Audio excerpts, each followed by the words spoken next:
Hey guys, welcome back to another video, and this is another video in the success series. So we're talking about ballet mindset again, and I want to develop on something that we touched upon in the last video, which was our potential for improvement as adult ballet dancers. And today I'm going to talk about fixed mindset versus a growth mindset. A growth mindset being the optimal mindset to have really for anything in life, but especially on our adult ballet journey, because it's going to help us progress more, it's going to help us enjoy it more, and it's going to keep us motivated long term. So let's start by defining these two mindsets, and then we'll talk about it in a ballet context. So if you've already done self-development work, I'm sure you're familiar with these terms. And for anyone who isn't, who finds this interesting, I would definitely encourage you to do just a quick Google search on growth mindset, and you'll find literally hundreds of books written about this. You will find loads of other videos on YouTube talking about growth mindset. It's one of the most powerful tools, I think, to becoming successful, i.e. feeling successful.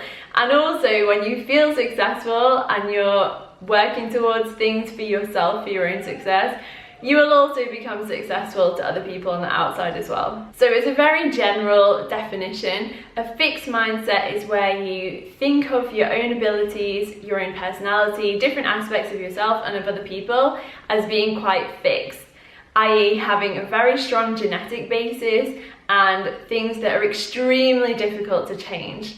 On the other hand, a growth mindset is where you understand that there are so many environmental, cultural, social, individual, experiential things that go into making you who you are, that you choose to harness those things and you choose to be intentional about those things, and therefore you basically take a lot of control over your own life, and you understand that you can become the best version of yourself through your own intentional choices. And you also apply that to other people, so you don't think that someone else is just how they are and they're always going to be like that. You understand that everybody has the potential for change if they have the right things to support them and if they themselves adopt a growth mindset. So that is a very, very basic and honestly quite a lacking description of growth versus fixed mindset. But as I said, please, if you're interested in this, go and do more research, because there is absolutely loads and loads of information on this. And as I said, I think it's a really, really powerful tool. So let's go on to talking about growth mindset in ballet. So let's first think about what a fixed mindset in ballet might look like. So someone with a fixed mindset in ballet is likely to think that their dancing in general and their ballet is greatly determined just by their genetics, and there's not really much that they can do about that. They're also likely to think that they have some particular strengths in their dancing and other of their weaknesses in their dancing, and those are more or less just set because that's just the person that they are, and there's not really much that they can do about that. Something else that's not necessarily in the definition of a fixed versus growth mindset, but I think that this aspect quite often goes with a fixed mindset, is when you see, if you have a fixed mindset, when you see someone who is better than you, you start to feel really down about yourself, and you start to compare yourself, and it can take you to a little bit of a negative place, because instead of thinking that this other person has got there through a lot of hard work, through discipline, through more years of experience, through whatever, through more focused practice, through various other things, you think that they're just more gifted than you are, and therefore some people even get to the point of being like, well, why even bother trying? That's a fixed mindset, and sometimes that comparison piece can come into it as well. Before I move on to the growth mindset, I do just want to say one thing about the genetics part of that, which is that yes, of course, as I said in the last video, we do all have some physical limitations. However, our body is not just our body, full stop, that's the end. There are so many things that go into our body apart from our genetics: what we eat, the amount we sleep, do we rest, what other types of movement and physical activity do we do. All of those things go into creating our body. It's not just genetics and then that's it, full stop. When you're born, you have like one body that you're destined to have when you die. It's very, very much interactive with our environment, with our personal choices, with our culture, all of those things, as I said before. So let's move on to growth mindset now. And people with a growth mindset understand that their ability in ballet is greatly, not necessarily 100%, but an extremely high percentage determined by their focus, their effort, and their dedication. So what's the main difference between you thinking that your ability is greatly influenced by your genetics, can't do anything about that, versus thinking that your ability is greatly determined by your focus, dedication, and effort?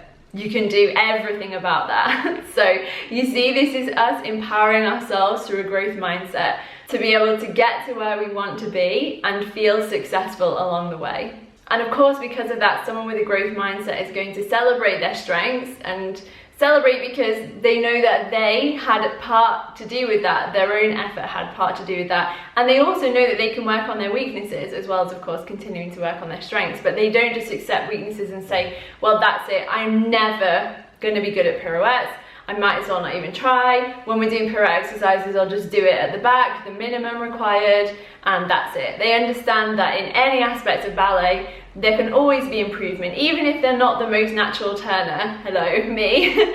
You understand that even though for me it feels like it doesn't come naturally, I can still work on it and I can still improve and I can still try, focus, dedication, and effort, put those things towards pirouettes, and I'm always going to see small steps forward, even if it's not big leaps. That's still fine, it's still progress, and I can still feel successful every time that I'm trying to improve my pirouettes. For someone else, that might be jumps or balances or whatever it is. So in terms of the comparison piece, for example, someone with a growth mindset, if they see another dancer who's better than them, they're more likely to think, okay, that person is on a different stage of their journey. Maybe they've been dancing for longer, or maybe they've started ballet at the same time as me, but they had other dance experience earlier, which is helping them to improve quicker. And someone with a growth mindset is going to not beat themselves down by seeing someone who's better than them, and they're much more likely to see that other person as inspiration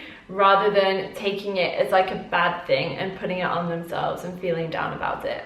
And I think when you start to fully adopt a growth mindset, you start to just compare less in general, because you understand that it doesn't really reflect anything that's important. The important thing is what you are deciding to do for yourself and your own journey. And then when you're focusing on that, you're also more likely to encourage people on their own journeys. And again, I'm saying this from a place of like, I didn't always think exactly like that. I used to think, and here we go, I'm going to be super honest and open now. There were times in the past where I would think like that I was somehow more gifted. So it can work both ways. The fixed mindset can work both ways. You can either say like, oh, someone's better than me, therefore like I'm just not good enough as a person. It can also work the other way, which is usually why people stick to a fixed mindset when you're actually the person who's better. You prefer the fixed mindset in a way because it allows you to feel superior. It doesn't let you say, I'm only here, and like if you were to make this comparison, it's only because I've had more years of experience, or it's only because when I was little I used to dance around the house all the time, or whatever, different reasons. Instead, you start to think like, I'm good just because I'm so good, I'm gifted, I'm blessed at this, whatever it is. So that's as well sometimes where the fixed mindset can feel like it's not even a good thing, but it can feel like a safer option. It can kind of build up the ego, but really then you're trapped in that box, and then you start to struggle more with the comparison and things like that. And I'm talking about here, like I used to think like that when I was more like 15, 16, 17, around there. But luckily as a young adult I started to realize that this wasn't serving me and it wasn't the right way to think about things, and I very gradually started to adopt more of a growth mindset, and I've been working very specifically on that for a long time now, so that I can really do my best and encourage other people to be their best. And that is so much more fun than thinking that I'm more gifted than someone else. It really is. Like, and now I know that I'm not. Like, I just happen to have different experiences in dance throughout my life and in music as well that have helped me to get to where I am now. And by the way, where I am now is, I know it's way worse than a lot of other people. I'm not deluded into thinking like I'm such a great dancer.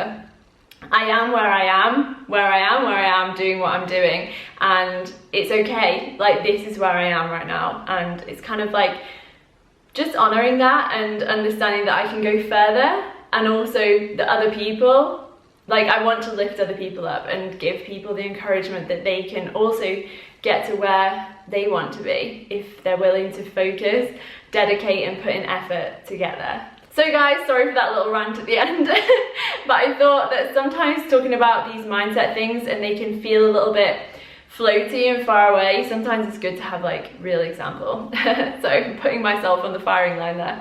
Anyway guys, I hope that this video was interesting. I hope it was helpful. As always, if you have any questions, any comments, anything related to this video, please leave them in the comments and I will try and get back to you. So for the final video in this series, we're going to be talking about the word should. So I'm going to leave it at that, a little bit of a cliffhanger. So I hope you'll join me for that next video to finish our success series. And again, thank you so much for watching, and I will see you in my next video. Bye!